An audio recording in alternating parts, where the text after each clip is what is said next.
Double Diamond Railroad back with a quick Saturday projects update.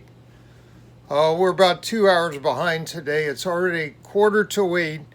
I didn't get everything done and wanted my daughter called this morning. Before lunch, we had an hour and a half video call with her and my grandson. So that stopped the building project and everything. I thought I was going to kick out 2 sheds today, but I got 1.5. Show you that here in a minute. And we did the track work and everything yesterday in the yard. Finished that up. You can see I'm going to have to go back with hand painting the brown, rail brown, like right there in the middle where I protected the points, and then where the pivots are right there. Tape those off, so I have to hand paint all that. So we got that switch in. It's in good shape. Electrofrogs all the way now. And we've been running break-ins on these engines, even though they never really got a break-in. A couple of years old, but they don't run enough. So I ran this guy, ran him.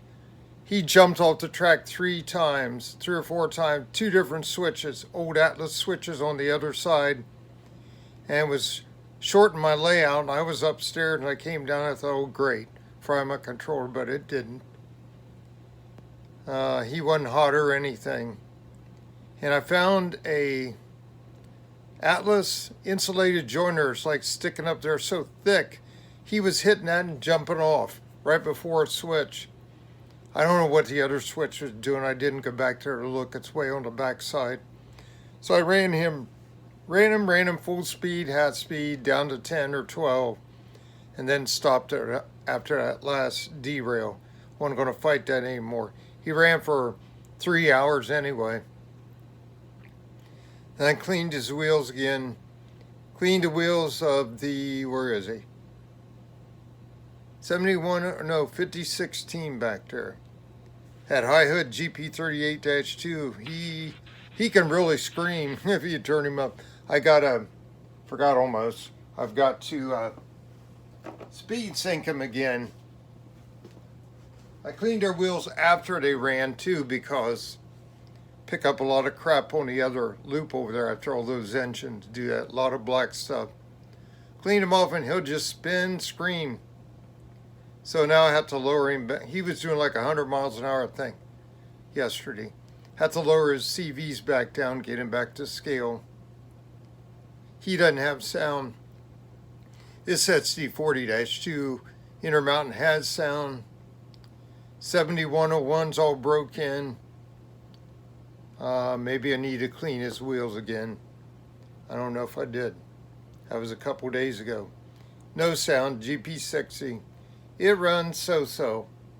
I was encouraged because DIY and Digital Railroad said he loved his. Well, mine's not as good as his, apparently. It gets stuck and stopped, once in a while. Trucks will catch on a switch or something. It's not that great. Never was impressed by it. Okay, so we got all that to paint by hand, all those switches right there. Anything you can see where it shines. Guess I missed that before. Then back here's where, after I tested that, I back out the yard's working great. I back out the yard, go past the lead switch, and exit out to the left. And it glitched there, and I had to spray and clean it because it hadn't been cleaned. That stopped that. So I threw it to the main yesterday. When I threw it to the main, okay, I'm zoomed all the way. It got past the switch, got right there at that silver solder joint, and as soon as the wheels got on the track, it went dead. Every time. I thought, what is going on? So today I came down first thing with my LED tester clips, started checking to the right, and that was block 4, right of the water tower. Actually, the whole strip is block 4, right up to that switch frog. I found out 8 is to the left, and that's a yard lead. So I jumped her over to that place, and it was dead. Then I found this inside rail was a dead one. So I tried to clean it and stuff, flex it, it wouldn't come on. So I soldered it heavily. I had to hand paint that too. Now it works, test light works, everything works. So that's just weird because it always worked and I never had trouble there. I don't know what the deal is. It's got to be expansion, flexing and stuff. And we'll have to cover up that joint back there too. So I think we're pretty good on electrical power in the yard now. Now let's zip over. Here's our little, oh, we got that new tank car. Really like that. Those look good in there. Looks good in a concrete spur. Okay, let's go over and see the project for lumber transload. Okay, here we go. Here's a skeleton of the next shed. That one I did the same time today, and it's been curing all day. It's pretty good. Those trusses are really fragile. And I had to take the point of my knife, what is it, number 10 blade or whatever, and basically drill the holes out. They had them squared. Well, they wouldn't go down in there. You know, and you couldn't sand the things off very good because you break the truss. So I just twisted it like I turned the half and bored out each hole. That worked. Drop them in there, and boy, holding that stuff up was a pain. I was grabbing everything I could. Paint bottles, all kinds of stuff to stand them up. Finally got all my blocks. 1, 2, 3 blocks. Started using them to finish the completed shed off. I think it's completed. I didn't quite do it right either, I found out. Ended up having to rip this end wall off because it, like steel siding comes down over concrete, it's not cleared to the ground. When I set it in the building tray, I had it clear to the ground. Well, that's not right. I did the other side. I thought, wait a minute. So I got it pried off, set it up on, got it. I'm going to try doing it different next time. Try to lay it down on its back or something on the back wall. Try to line that up, glue it all down, let that set, bring it up, and then do the panels from the end, stand it on its end, put them in there by hand. Instead of having it in the building tray, because that doesn't work out. Just can't do that because the siding doesn't go all the way to the bottom. You can't square it up. So we got it. The roof's not perfect. And this building is ventilated in the back. Like I've seen, sheds are open to keep the air moving through. That's the way I did this one. The next one I'll close it all up, which is the way they intended them. But there's some squirrely things. It's a new kit supposed to be released in April. I don't know how I got my hands on one through eBay, but you can't even get them. If I looked at the dates right, it's supposed to have been April something 24, like early April. So, but I found a bunch of them on eBay.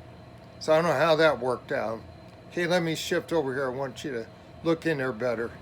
The good thing is, I mean, this thing, I just put the roof on, but it's set enough already. I had 1, 2, 3 blocks on the top to weight it down. And it's solid now enough. Good thing is, it fits the space. That's what I was curious about. I got room in front too. Now if I put another strip of 1-inch wide cork back there, I could set them back farther, closer to the metalworks track, and have more room in front of the shed for loading and stuff so they can maneuver the forklifts around. So I probably will do that, give it a setback. So let's see if you can see in there. Let's see. Probably not. It's got, let's try this. It's got, hard to see, I don't see them. Let me see if I can shine a light in there. My super duper tactical light. It's got racks in the back. There you go. They said put 3 and I put 4 in there, all the way across the back. 3 level racks for stacking wood on. You see how they are in lumber yards. So that's pretty cool. Boy, those were a pain. With that thing laying down, trying to hold them, brace them, same scramble again. As soon as the glue start curing within a minute, it start pulling them to the right or to the left. They wouldn't stay vertical. So I had to prop them up for a while, a couple minutes at least. They started tweaking, torquing over. But I think it looks cool. It's going to be great. Then the office will go down here at the end. I got room for that. It's 2 3/4 by 2 3/4. Little square office at the end.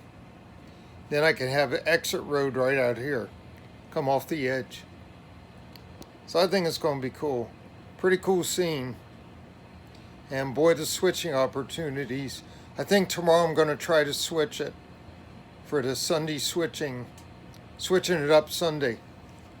I think I'm going to try to switch some cars in and out, even though it's through the bad switches. And I'm going to try to bring the new SD40 NS over here, and maybe the GP60 or both SD40s, and consist them to be able to reach in there. Might have to do all three to get a long reach like I do with the CSX, especially going through them bad switches. You get a lot of current breaks there. That's why I'm going to replace them all. Okay, that's a wrap. Take care. God bless. Have a great rest of your Saturday. First game of baseball today for the Guardians that lost to Cincinnati Reds 4-0. I put my flag out too. How dare they? Okay, catch y'all later. See you tomorrow. Double Diamond Railroad out.